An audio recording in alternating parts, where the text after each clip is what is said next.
অপদার্থ সন্তান। তোকে আল্লাহ শুধু নারী দেখতে সৃষ্টি করছে, হাইওয়ান। আর জীবনের কোনো উদ্দেশ্য নাই বেটা, শুধু বেড়ি দেখো নাই জীবন, শুধু উলঙ্গ ছবি দেখাই জীবন। এর জন্যই ভাত খাও, এর জন্যই ঘুম যাচ্ছ। এই আকাশ, এই জমিন, এই সূর্য, এই চন্দ্র, এই আলো বাতাস, এত বড় পৃথিবী দিয়ে আল্লাহ তোমাকে লালন পালন করছে এই বেড়ি দেখতে, শুধু উলঙ্গ ছবি দেখতা, আর জিনা ব্যভিচার, আর নিজের হাত নিজের লজ্জাস্থানে নাপাক নষ্ট করতা, আর বন্ধুদের অসৎ আড্ডা দিতা। এই জন্যই বানাইছে না।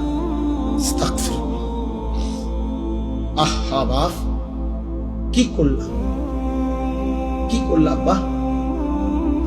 এ কেমন জীবন বানাইলা তোমরা? তোমাদের অগণিত বেনামাজি ছেলের চেহারা দেখে বোঝা যাচ্ছে কতদিন হয় নামাজ পড়ো না, তুমি জানো না।